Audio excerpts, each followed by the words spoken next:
আল্লাহ তাআলা যখন তার প্রস্তুতি দৃষ্টি দিয়া আপনারা দিয়ে তাকাচ্ছিলেন, মার সন্তান কোলে নিয়ে যখন থেকে সন্তান পানির জন্য চটপট করতে আসে, হাজার মুখেও চোখ নাই, সন্তান পান করে নিজের তৃপ্তি লাভ করবে, প্রাণ বাঁচাইতে পারবে। এ অবস্থায় মা দিশেহারা হইয়া সাফা পাহাড় থেকে চোখ মারলেন। ইয়া সাফা পাহাড়ের উপরে দাঁড়াইতেছে, কোনো কারখানা পাত্র পানির ব্যবস্থা আছে কিনা। সাফা পাহাড়ে যখন দাঁড়াইলেন, দেখেন মারওয়া পাহাড়ের মধ্যে সূর্যের আলোতে, সূর্যের কিরণে পাথরগুলো চিকচিক করতে আছে, বালুগুলো চিকচিক করতে আছে। দূর থেকে বোঝা যায় কেমন যেন পানি আছে। তিনি আবার দৌড়ে মারওয়া পাহাড়ে আসলেন, এসে দেখে পানি নাই। এইভাবে সাতবার দৌড়াদৌড়ি করার পরে তিনি নয়রা চলে গেলেন। আমার ইসমাইলের দিকে বারবার তাকায়, সাতবার চক্কর দেওয়ার পর, সাতবার দৌড়াদৌড়ি করার পরে দেখে ইসমাইলের পায়ের পিতা আঙুলের দিক থেকে, পাথর নিচ থেকে অটোমেটিক দমদম পানি বের হতে শুরু করেছে। তখন হযরত হাসান আলাইহিস সালাম দৌড়ে এসে ইসমাইলের পা চতুর্দিক দিয়ে বাবু জমা করে করে কাঁপতে লাগলেন, হাত দিতে লাগলেন, আর বলতে লাগলেন, ঝমঝম ঝমঝম, ইয়া মা ঝমঝম, হে পানি জমে যাও, জমে যাও, তুমি পাশ ধরে সাইডে চলে যেও না। তখন থেকেই হাজার জবান থেকে ঝমঝম শব্দ বের হওয়ার কারণে আল্লাহ রাব্বুল আলামিন আমাদের নবীকে জানায় দিলেন, আমি বাবা আপনি ইব্রাহিমের স্ত্রী হাজারা আপনার আম্মাজান যে ঝমঝম শব্দ মুখ দিয়ে উচ্চারণ করেছিলেন, ওই সময় তার এই শব্দগুলো আমি আল্লাহর কাছে এত পছন্দ ভালো লেগেছিল। সন্তানের মায়ায় মা পানিকে আচারণ জন্য বারবার পানিকে সম্বোধন করতেছিল, ইয়া মা ঝমঝম পানি থেকে যা। আমি আল্লাহ তাআলা ওই শব্দটাকে চয়ন করে পানির নামকরণ করে দিলাম ঝমঝম পানি। সেই ঝমঝম পানি এখন হাতে পান করে মদিনার লোকেরা বলতে লাগলো, ইয়া রাসূলুল্লাহ, ওই যে জাবালের ভিতরে আসিফা এবং লায়লা দুই মূর্তি অপকর্ম করার কারণে সাফা পাহাড়ে মারওয়া পাহাড়ের দুই মূর্তি রাখা হয়েছে। আমরা যদি এখন সাফা এবং মারওয়া পাহাড়ে সাই করি, ঘোরাঘুরি করি, এর দ্বারা মূর্তির ইবাদত হয়ে যাবে কিনা? রাসূল বললেন, না, তোমাদের এই জায়গায় ঘোরাঘুরি করার কারণে তোমাদের এটা মূর্তির ইবাদত হবে না। তখন মহান আল্লাহ তাআলা এই আয়াত নাযিল করলেন, ইন্নাস সাফা ওয়াল মারওয়াতা মিন শাআইরিল্লাহ ফামান হাজ্জা বাইতা আও ই'তামারা ফালা জুনাহা আলাইহি আইয়াতাওয়াফা বিহিমা ওয়া মান তাতাওয়া বিহি। নিশ্চয় সাফা এবং মারওয়া পাহাড় মিন শাআইরিল্লাহ, এটা আল্লাহ তাআলার পক্ষ থেকে ইসলামের একটা বিধান নিদর্শন। এখানে ঘোরাঘুরি করার দ্বারা মূর্তির পূজা হবে না রে বান্দা বান্দি, বরং হজের একটা ওয়াজিব হুকুম তোমাদের আদায় হয়ে যাবে। রাসূল বলেন, এই সাফা মারওয়া পাহাড়ের ঘোরাঘুরি করা অবস্থায় মুখ তোমরা বন্ধ রাখবে না, তালবিয়া করতে থাকবে, আল্লাহুম্মা লাব্বাইক লা শারীকা লাক লাব্বাইক ইন্নাল হামদা ওয়ান নি'মাতা লাক ওয়াল মুলক লা শারীকা লাক। এইভাবে তালবিয়া করতে থাকবে, আর দোয়া করতে থাকবে, নিজের মনের আবেগে যে সমস্ত চাহিদা আছে যতটা দোয়া করবে বান্দা, আমি আল্লাহ তাআলা সবগুলি দোয়া কবুল করে নিব। এরপর বলতেছেন, ফামান হাজ্জাল বাইতা আও ই'তামারা ফালা জুনাহা আলাইহি, হজ এবং উমরা পালন করতে গিয়ে যদি সাফা মারওয়া পাহাড়ে দোয়া করে গুনাহ হবে না। কেননা মক্কার কাফেররা ওই মূর্তিগুলো রাখার কারণে তারা সেখানে দোয়া করত, তোমরা মূর্তির উদ্দেশ্যে দোয়া করবে না, তোমরা দোয়া করবে আদম হাওয়াকে অনুসরণ করে। আদমকে এখানে নামায় দেওয়া হয়েছিল, হাওয়াকে ওই পাহাড়ে নামায় দেওয়া হয়েছিল। আপনারা এই পাহাড়ের পার্শ্ব দিয়েছেন, অপর পাহাড়ে আরেক পার্শ্ব দিয়েছেন। এই দুটো লক্ষ্য করে তোমরা দোয়া করে তোমরা সাই করবে। বিনিময়ে তোমাদের আমল নামায় হাজার হাজার লক্ষ লক্ষ হওয়া যাবে।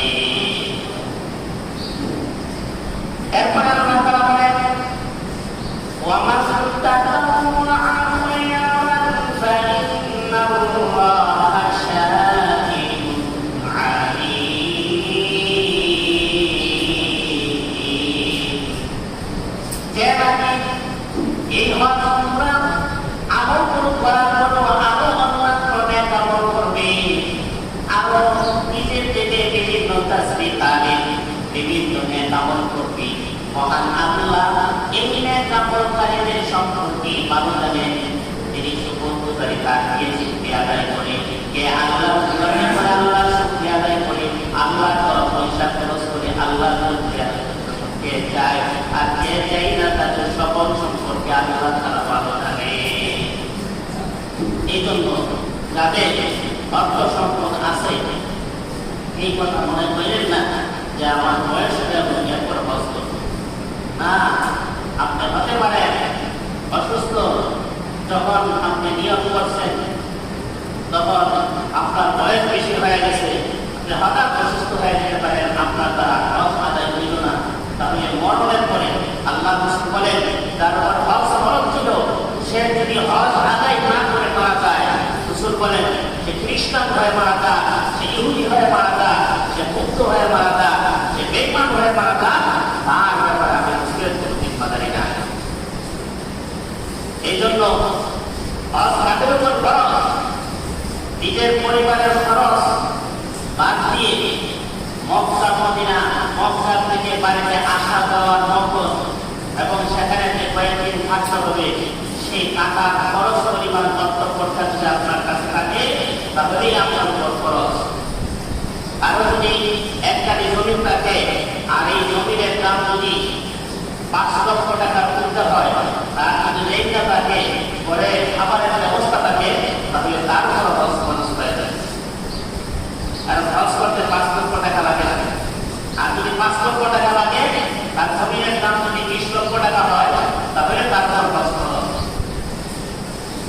মোট কথা পরিবারের খরচ বাদ দিয়ে মক্কা থেকে আসা যাওয়া করার মতন যাতায়াত খরচ, ওখানে থাকার মতন খরচের পয়সা যদি আপনার কাছে একটা থাকে বা এই পরিমাণ জমি থাকে, এই পরিমাণ বাজারের ঋণ থাকে, এই পরিমাণ দোকান থাকে, অথবা দোকানের মধ্যে এই পরিমাণ মাল থাকে, ব্যবসার মাল থাকে, তাহলে আপনি আমার উপর হজ খরচ।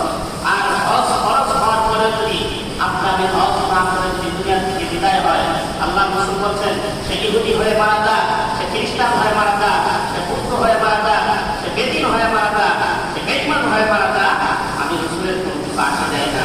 এর অর্থ হইল রাসূল হাসরের দিন এই উম্মতকে সুপারিশ করে জান্নাতে নিয়ে যাবেন। এই জন্য যেহেতু সামনে হজের মৌসুম, আমাদের যাদের হজ খরচ হয়ে আছে, এখন যদি নিয়ম করে যদি পালন করবেন, আর যদি নিয়ম এখন করে যদি না পারেন, তাহলে আগামী বছর যদি করতে পারেন, এই আগ্রহ এই যত্ন নিয়ে হজ করবেন। হজ করে লাভ কি? আল্লাহ রাসূল বলছে নবজাত শিশু যেরকম মায়ের গর্ভ থেকে ভূমিষ্ঠ হওয়ার পরে নিষ্পাপ থাকে, হাজি সাপ মায়ের গর্ভ থেকে নিষ্পাপ হওয়ার শিশুর মতন সে নিষ্পাপ হয়ে যাবে হজ করার জন্য। শুধু তাই নয়, হজ করে আসার পরে 40 দিন পর্যন্ত সে যতগুলো দোয়া করবে প্রত্যেকটা দোয়া আল্লাহ তাআলা সাথে সাথে কবুল করে নেবেন। এবং এই হাজির সাথে দেখা করে যতজন দোয়া চাইবে, আর এই হাজি যাদের সঙ্গে মুসাফা করবে প্রত্যেকের সগীরা গুনাহ মাফ হয়ে যাবে। আর এই হাজি যতজনের জন্য দোয়া করবে, সে যদি হজ করার জন্য আপনি আমার জন্য দোয়া করে আল্লাহ তার হজ করার তৌফিক দান করে, তাহলে আল্লাহ তাআলা আমাকে হজে নেওয়ায়। এই জন্য হাজি সাহেবের অনেক মূল্য, হাজি সাহেবের অনেক মর্যাদা। কিন্তু দুঃখের বিষয় হল আমরা হজ করি নামে শুধু আল্লাহ দেখাই, আমরা হজ করি মানুষকে হাজি সাহেব বোঝানোর জন্য, আমরা হজ করি খাতা কলমে আমার নাম হাজি সাহেব আছে, সমাজের মানুষ আমরা হাজি সাহেব থাকবে, এই উদ্দেশ্যে আমরা হজ করি। আর এখন তো হজ করতে গিয়া হজের দোয়া করতেছে আর ছবি তুলতেছে, যেটা কোনো দরকার নাই। সৌদি সরকার রাষ্ট্রীয়ভাবে হাসিদের সরকার নির্মাণের জন্য তার সিসি ক্যামেরা ফিট করা আছে, সব কথা করতেছে, সারা বিশ্বের মানুষ দেখতেছে। আপনি আলাদা করে ছবি করে আপনি তো হজ করতেছেন, এটা দেখাই দেয় আপনার হজ হবে না। এই জন্য উমরা করতে গিয়ে আপনি ছবি তুলে দেখাইতেছেন, আপনি উমরা করতেছেন, আপনার উমরা হবে না। কেন? আপনার নিয়ম সহি নাই। আপনি আল্লাহর ঘরে ইবাদতরত অবস্থায় আপনি ছবি তুলতেছেন, সেজদা দিয়া এটার নাম সেজদা করেন। যেমন অসভ্য, যেমন জাহেলে মুনাফিক, এটাতে টাকা আমার হইতেছে না, আপনি গুনাহ হইতেছে। এটা সেদিকেও বুঝতে পারবে। এই জন্য ভাই সম্পদ আপনি আজকে একটা চলে যান, আপনি মারা যাওয়ার পরে ছেলে মেয়ে সম্পদ বাদ করে যাওয়ার পরে এক সপ্তাহ দেরি করবেন। এই জন্য আপনার সম্পত্তি আপনি হজ করে যান, আপনার সম্পত্তি আপনার পুরা করে যান, আপনার সম্পত্তি আপনি বড় বড় নেতা করে যান, তাহলে পরকালে মারা যাওয়ার পরে এগুলো আপনি আমার কাছে আসবেন। আল্লাহ তাআলা আমাদের সকলকে হজ করার তৌফিক দান করুন। জোরে বলি আমিন। আমাদের সকলকে আল্লাহ উমরা করার তৌফিক দান করুন। আমিন। থেকে এসে কাবা ঘরের চতুর্দিকে 7 চক্কর লাগান। এই হলো 3টা হজের ফরজ। আর হজের কিছু ওয়াজিব আছে, 5টা ওয়াজিব। এর মধ্যে একটা হলো আরাফাত ময়দানে সাফা মারওয়া সাই করা, সাফা মারওয়ার মধ্যে ঘোরাঘুরি করা, কবর নিক্ষেপ করা, মুজদালিফায় অবস্থান করা, কুরবানি করা, মাথা মুন্ডন করা। এইগুলো হজের ওয়াজিব। আল্লাহ রাসূল যখন আলোচনা করলেন তখন জাহিলিয়াতের যুগে ওই সাফা মারওয়া পর্বতের মধ্যে মুশরিকরা 2টা মূর্তি রাখা ছিল। এই মূর্তির মধ্যে চুম্বন করত, তারা দৌড়াদৌড়ি করত আর এই 2টা মূর্তির মধ্যে চুম্বন করত। তো সাহাবায়ে কেরাম যখন আল্লাহ রাসূল যখন বললেন যে সাফা মারওয়া সাই করতে হবে, তখন মদিনার সাহাবীরা এই কাজটা করতে ওনাদের মধ্যে এটা করত যে সন্দেহ হইত যে আমার এই মূর্তির ইবাদত করে। তাফসীর ইবনে কাসিরের মধ্যে উল্লেখ করেছে ঐতিহাসিক ব্যক্তি হযরত ইসহাক রাহমাতুল্লাহি আলাইহি তিনি বর্ণনা করেছেন যে কাবা ঘরের ভিতরে একজনের নাম ছিল আসাফা আর একজনের নাম ছিল লাইলা। এই 2জন যুবক যুবতী কাবা ঘরের ভিতরে গিয়ে ইবাদত করতে গিয়ে তারা 2 বছর জিনার মধ্যে লিপ্ত হয়েছে। জিনাতে লিপ্ত হওয়ার কারণে আল্লাহ তাআলা এই আসাফা এবং লাইলাকে একদম শরীর পাথর বানিয়েছে, তাদের শরীর পাথর হয়ে গেছে। কেন তারা কাবা ঘরের ভিতরে অপকর্ম করলো? তাদের শাস্তি ছিল তাদেরকে পাথর বানিয়েছে। দেওয়াতে এই সাফা আসাফাদের পাথরটা আছে, এত পাথর যখন মানুষের পাথর হয়ে গেছে মূর্তির মতন হয়ে গেছে, তখন সাফা পর্বতে যে পাহাড়ে নিয়ে এই মূর্তিটাকে রাখছে এটাকে বলা হয় সাফা পাহাড়। আর লায়লা যে মূর্তিটা মহিলা মূর্তিটাকে যে পাহাড়ে নিয়ে রাখছে এটাকে বলা হয় মারওয়া। এক ব্যাখ্যায় এটা বলা হয়েছে। আরেক ব্যাখ্যায় বলা হয়েছে আল্লাহ তাআলা যখন আদম আলাইহিস সালাম এবং হাওয়া আলাইহিস সালামকে জান্নাত থেকে নামায় দিলেন দুনিয়াতে, আল্লাহ তাআলা বলেন ওয়াকুলা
এই জান্নাতে কিন্তু চিরদিন থাকতে পারবা, আল্লাহ তোমাদের জান্নাত থেকে বের করে দিবে। তবে আমার একটা কথা যদি শোনো, তাহলে তোমরা সবসময় চিরকাল তোমরা এবং তোমরা আওলাদরা সবাই জান্নাতে থাকতে পারবে। বলে কি ওই যে গাছটা, এই গাছটার ফল যদি দুজনে খাইতে পারো তাহলে সারা জীবন জান্নাত পেতে পারো। যেই গাছের ফল খাইতে নিষেধ থেকে আমার আর শয়তানের মতো সেই গাছের ফল খাইলে সারা জীবন জান্নাত থাকবে। কিন্তু আদম আলাইহিস সালাম বুঝতে পারলেন আল্লাহ খুব অবাধ্য করে এই গাছের ফল খাওয়া যাবে। এই জন্য আদম আলাইহিস সালাম সম্পূর্ণ তিনি বিরত রয়েছেন। শয়তান কাছে না আমাদের বুঝাইতে লাভ নাই, আরে বুঝাইলেও কাজ হচ্ছে না। হাওয়া মহিলা তার মন তারে বুঝাইতে কাজ করে। তখন হাওয়াকে গিয়া বললেন যে হাওয়া, তুমি তোমার স্বামীর দিয়ে যদি সারা জীবনে আর এসে থাকতে চাও তো এই গাছের পর খাইতে দিব, আর যদি কষ্ট করে জীবনযাপন করতে চাও, যদি এই গাছের ফল না খাও তাহলে আল্লাহ তাআলা দুনিয়াতে পাঠিয়ে দিব জমির চাষাবাদ করে ধান করব, এই ধরনের কাজকর্ম করে আমরা দুনিয়াতে জীবনযাপন করতে হবে।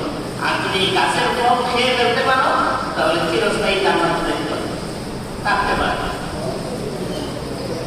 তখন এই শয়তানের দোকায় করে দুজনে গাছের নিষিদ্ধ গাছের ফল খাওয়ার পরে আল্লাহ তাআলা বলেন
এবং জমিনে গিয়ে কিছুদিন সেখানে তোমরা জীবনযাপন করবে, বসবাস করবে, এবং সেখান থেকে যা ফসলাদি উৎপন্ন হবে সেই ফসল খেয়ে জীবন ধারণ করবে। এই কথা বলে আল্লাহ তাআলা দুজনকে জান্নাত থেকে নামায় দিয়েছেন। মুফাসসিরিনে কেরাম ব্যাখ্যায় গেছেন এখানে দুইজন দ্বারা এক ব্যাখ্যায় আছে আদম আলাইহিস সালাম এবং কোরআন থেকে দুইজন মিলে একজন আর শয়তান হইল আরেকজন। আদম হাওয়া যেরকম ভাবে জান্নাত থেকে বের করে দেওয়া হয়েছে, শয়তানকেও জান্নাত থেকে বের করে দেওয়া হয়েছে। মুফাসসিরিনে কেরাম বলেন শয়তানকে বসরা শহরের মধ্যে আল্লাহ তাআলা জান্নাত থেকে বের করে নামাইছেন। আর আদম হাওয়া এই দুইজনকে আল্লাহ তাআলা মক্কাতে একজনকে জেলখানায় আরেকজনকে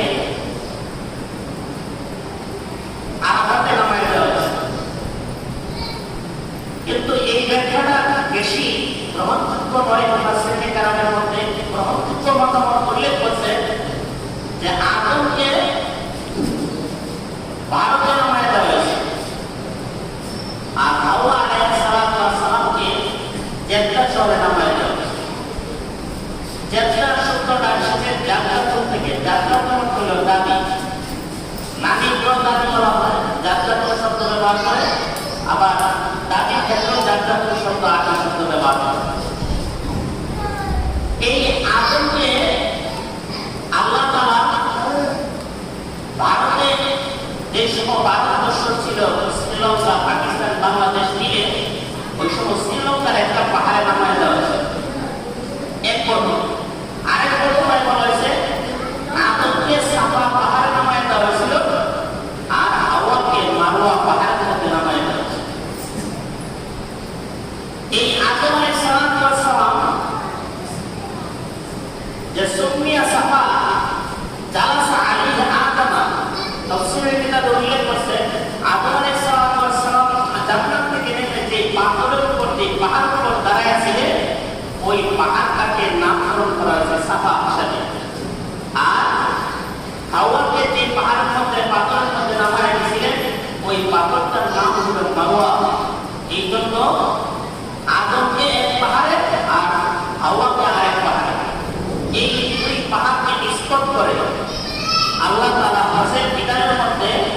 মারওয়া পাহাড়ের মধ্যে দৌড়াদৌড়ি করা ওয়াজিব করে দিয়েছে।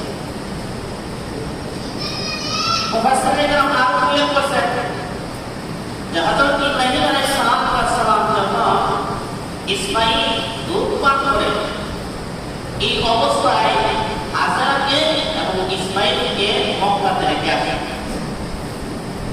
কিছুদিন খেজুর পানি যেগুলো ছিল এগুলো শেষ হওয়ার পরে হাজার আলাইহিস সালাম দৌড়াদৌড়ি শুরু করছিলেন। সাফা পাহাড় থেকে দৌড় দিয়া মারওয়া পাহাড়ে গেলেন, মারওয়া পাহাড় থেকে দৌড়ে সাফা পাহাড়ে আসলেন। এইভাবে উনি 7 বার দৌড়াদৌড়ি করছেন। কেন?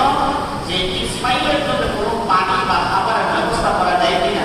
পাহাড়ের উপরে দৌড়ে যাওয়ার উদ্দেশ্য হলো আশপাশের দিকে কোনো কাফেলা আসা যাওয়া করে তাদের কাছ থেকে কিছু পানি সামান্য পানি সংগ্রহ করতে পারি, তাহলে ইসমাঈলকে পান করালে ইসমাঈল পানি বেঁচে যাবে।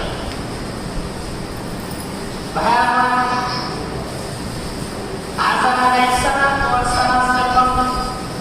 সাফা পাহাড় থেকে দৌড় মারলেন মারওয়া পাহাড়ের দিকে, আল্লাহ তাআলা তখন তার কুদরতি দৃষ্টি দিয়া হাজারের দিকে তাকাচ্ছিলেন।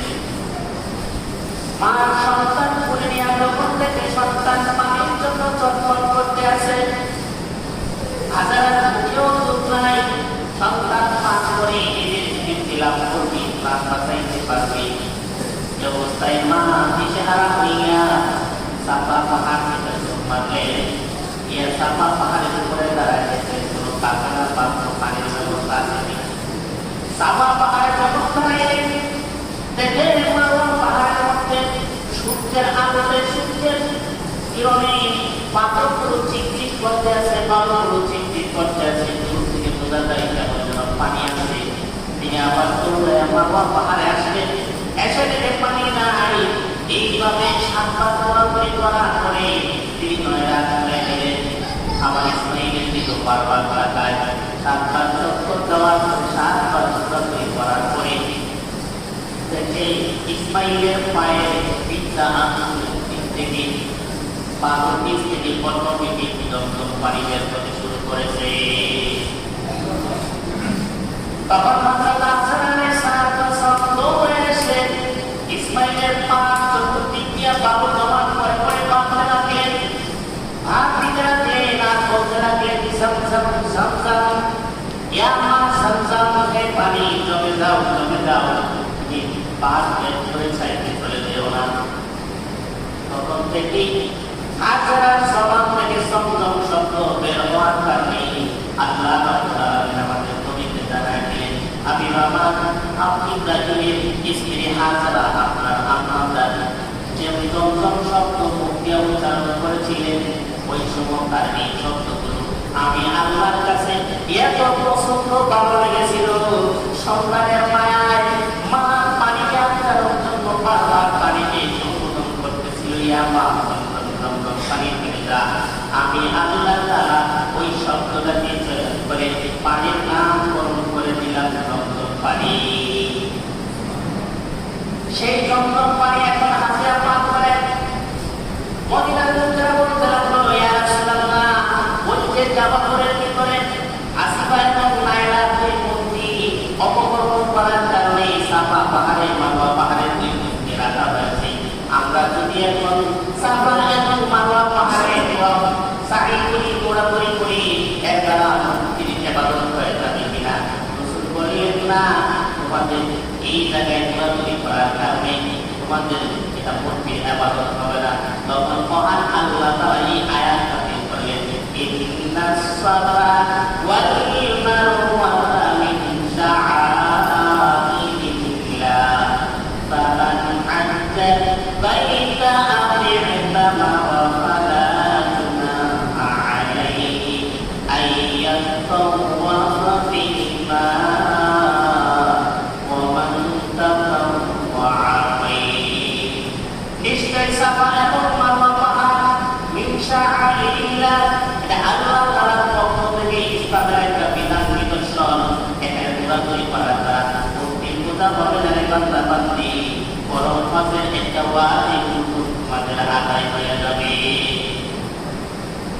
রাসূল বলেন, এই সাফা মারওয়া পাহাড়ের দৌড়াদৌড়ি করা অবস্থায় মুখ তোমরা বন্ধ রাখবে না,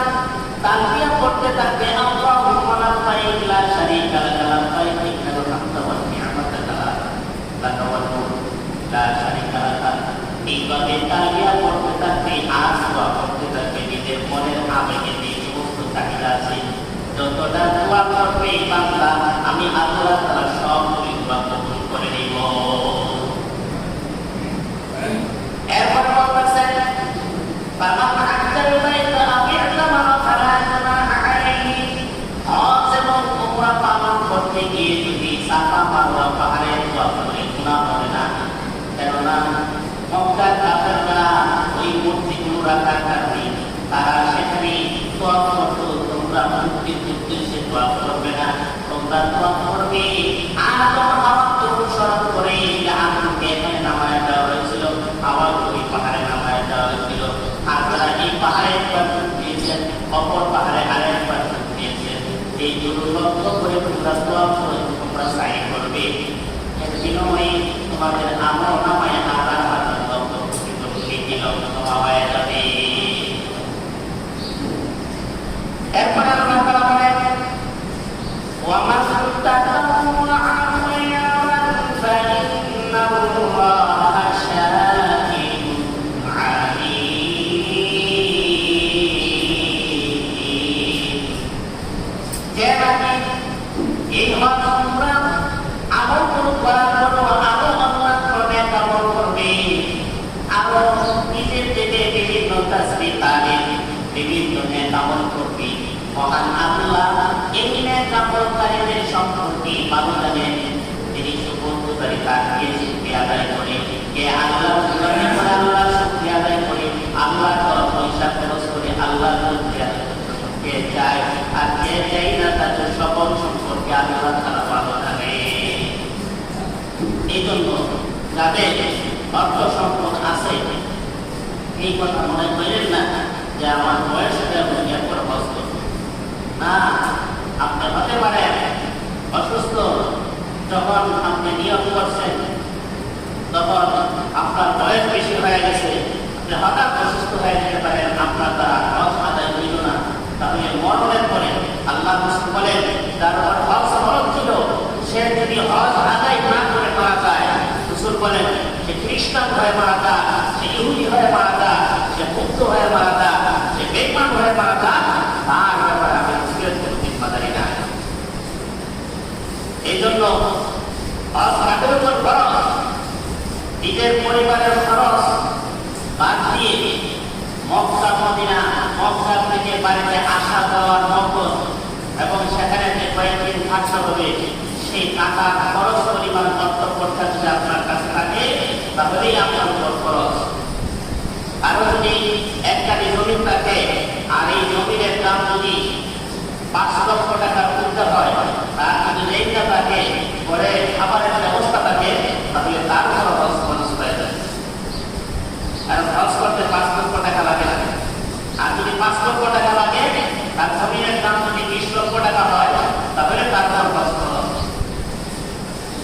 মোট কথা পরিবারের খরচ বাদ দিয়ে মক্কা থেকে আসা যাওয়া করার মতন যাতায়াত খরচ, ওখানে থাকার মতন খরচের পয়সা যদি আপনার কাছে একটা থাকে বা এই পরিমাণ জমি থাকে, এই পরিমাণ বাজারের ঋণ থাকে, এই পরিমাণ দোকান থাকে, অথবা দোকানের সঙ্গে এই পরিমাণ মাল থাকে, ব্যবসার মাল থাকে, তাহলে আপনি আমার উপর হজ খরচ।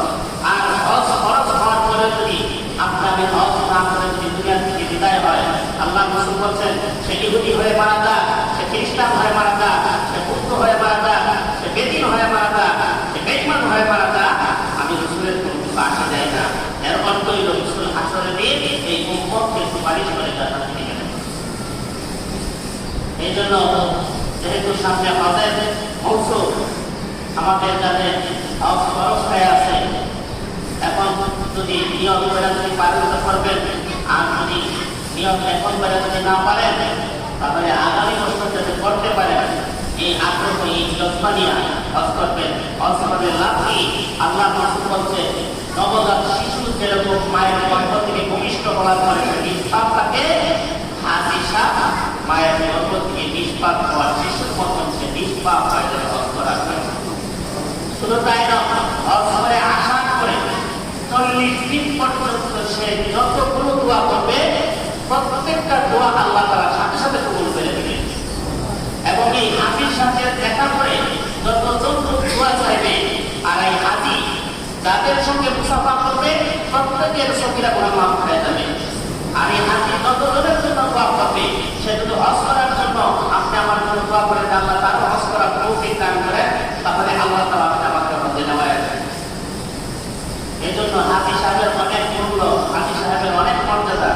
কিন্তু দুঃখের বিষয় হলো আমরা হজ করি নামের শুরুতে আল্লাহ, আমরা হজ করি মানুষকে হাজি সাহেব বোঝানোর জন্য, আমরা হজ করি খাতা কলমে আমার নাম হাজি সাহেব আছে, সমাজের মানুষ আমার হাজি সাহেব ডাকবে, এই উদ্দেশ্যে আমরা হজ করি। আর এখন তো হজ করতে গিয়া হজের সব করতেছে 800 করতেছে, যেটা কোনো দরকার নাই। সৌদির সরকার রাষ্ট্রীয়ভাবে হাসিদের সরকার নির্মাণের জন্য তার সিসি ক্যামেরা ফিট করা আছে, সব প্রচার করতেছে, সারা বিশ্বের মানুষ দেখতেছে। আপনি আলাদা করে ছবি করে আপনি তো হজ করতেছেন, এটা দেখাই যায় আপনার হজ হবে না। এই জন্য উমরা করতে গিয়ে আপনি ছবি তুলে দেখাইতেছেন আপনি উমরা করতেছেন, আপনার উমরা হবে না। কেন? আপনার নিয়ম সহি নাই। আপনি আল্লাহর ঘরে ইবাদতরত অবস্থায় আপনি ছবি তুলতেছেন, সেজদা দিয়া এটা কারণ সেজদা এমন অসভ্য, এমন জাহেলে মুনাফিক, এটাতে তার নামাজ হইতেছে না, তাদের গুনাহ হইতেছে, এটা সে নিজেও বুঝতে পারবে। এই জন্য ভাই সম্পদ আপনি আজকে রাখা চলে যান, আপনি মারা যাওয়ার পরে ছেলে মেয়ে সম্পদ বাদ করে নেওয়ার পরে 1 সপ্তাহ দেরি করবেন। এই জন্য আপনার সম্পত্তি আপনি হজ করে যান, আপনার সম্পত্তি আপনি পুরা করে যান, আপনার সম্পত্তি আপনি বড় বড় নেক আমল করে যান, তাহলে পরকালে মারা যাওয়ার পরে ইমাম নেওয়ার কাজ আছে। আল্লাহ তাআলা আমাদের সকলকে হজ করার তৌফিক দান করুন।